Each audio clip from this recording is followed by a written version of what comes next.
আহোম কছাৰী ভাষাই বেলেগ জনজাতিৰ মাজত কিবা এটা ভেদভাৱ আছে বুলি আপোনালোকে ভাবেনে? হয়, মই কিবা এটা ভাবোঁ যে বনোৱা মেলা বা খাদ্য সম্ভাৰৰ মাজত কিবা এটা ভেদভাৱ আছে, কিয়নো মই যিটো বস্তু আজি বনাব লৈছোঁ সেইটো আহোম কছাৰীৰ বাহিৰে বেলেগে হয়তো বনাব নাজানিব, আৰু সেইকাৰণে কৈছোঁ যে ভেদভাৱ আছে। আপোনালোকে ভিডিঅ'টো শেষলৈকে চাব, আৰু ভিডিঅ'টো ভাল পালে প্লিজ লাইক শ্বেয়াৰ এটা কমেণ্ট কৰি দিব।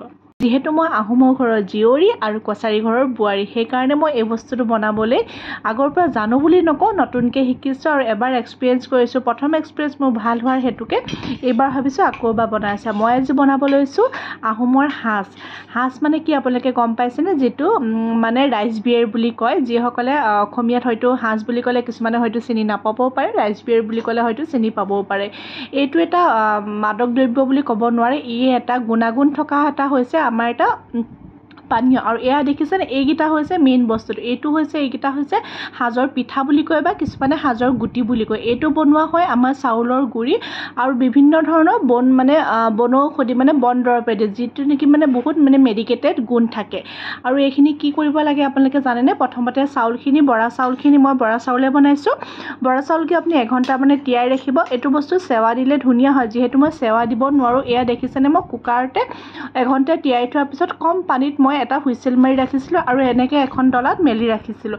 ডলাখনত আপুনি ঠাণ্ডা হোৱালৈকে মেলি ৰাখিব। আৰু যিখিনি মই সাজৰ গুটি বা সাজৰ পিঠা কৈছোঁ, এইখিনি মই ধুনীয়াকৈ ভাঙি ল'লোঁ। ভাঙি লোৱাৰ পিছত মই এই বৰা চাউলখিনিত এই বৰাৰ যিখিনি ভাত বুলিয়ে কৈছোঁ আৰু তাত মই মিক্স কৰিম। মিক্স আপুনি এনেকৈ কৰিব লাগিব যাতে প্ৰত্যেকটো চাউলৰ লগত বা প্ৰত্যেকটো ভাতৰ লগত এই পিঠাটো লাগিব লাগিব। যিহেতু বৰা হয়, বৰা চাউলৰ আঠাটো বেছি, সেইকাৰণে ঘপককৈ লাগিবলৈ ই অকণমান দিগদাৰ হয়। সেইকাৰণে আপুনি অলপ অলপ পানী ছটিয়াই ল'ব লাগিব। এই দেখিছেনে, মই অলপ অলপ পানী ছটিয়াই লৈছোঁ। আৰু বহুতে হয়তো দেখি ভাবিব পাৰে ইমান আনহাইজেনিক হৈছে, হাতেৰে এনেকৈ খচি খচি কৰিছে, কিন্তু এইটো প্ৰচিডিউৰটো এনেকুৱা হয়। ইয়াত আপুনি কোনো চামুচ বা হেতা লগাব নোৱাৰে, আৰু চামুচ বা হেতা লগাই এই বস্তুটো আপুনি ধুনীয়াকৈ বনাব নোৱাৰে। ইয়াৰ কাৰণে আপুনি হাতখনেই ব্যৱহাৰ কৰিব লাগিব। কিন্তু এটা কথা মন কৰিব লাগিব, এইটো সনাৰ আগত আপুনি একো টেঙাজাতীয় বস্তু চুব নালাগিব। যদি আপুনি টেঙাজাতীয় বস্তু কিবা চুই থাকে, এই সাঁজখিনি টেঙা হৈ যাব। প্ৰথম যেতিয়া এইখিনি ধুনীয়াকৈ আমি ৰাখিম, আপোনালোকে ভিডিঅ'টো চালে গম পাব। ইয়াতে প্ৰথমতে যিটো এটা সোণালী ৰঙৰ লিকুইড ওলাব, সেইটোকে কয় ৰহি, যিটো নেকি বহুত গুণাগুণ সম্পন্ন হয়। এইখিনি ধুনীয়াকৈ সনাৰ পিছত মই এটা কণ্টেইনাৰত এইখিনি মই ধুনীয়াকৈ এনেকৈ ৰাখি দিম। ৰখাৰ পিছত এইখিনি 2-3 দিনৰ পিছত যেতিয়া দেখিব যে ৰঙচুৱা এটা লিকুইড হৈছে, আৰু এইখিনিকে ৰহি বুলি কোৱা হয়। এই ৰহিটো যদি আপুনি এচামুচকৈ বা 2 চামুচকৈ যদি ৰেগুলাৰ খায়, আপোনাৰ জীৱনত কেতিয়াও জণ্ডিছ নহয়। এইবোৰ মাদক দ্ৰব্য হিচাপে যদি আপুনি পানী দিয়াৰ পিছত খায়, যিটোক নেকি সাঁজ বুলি কয়, এইটো যদি আপুনি এটা লিমিট নোহোৱাকৈ খায়, এইটো আপোনাক ক্ষতি কৰিব পাৰে। যদি আপুনি এটা লিমিটত খায়, ই আপোনাৰ মেডিচিন ৰূপে কাম কৰিব।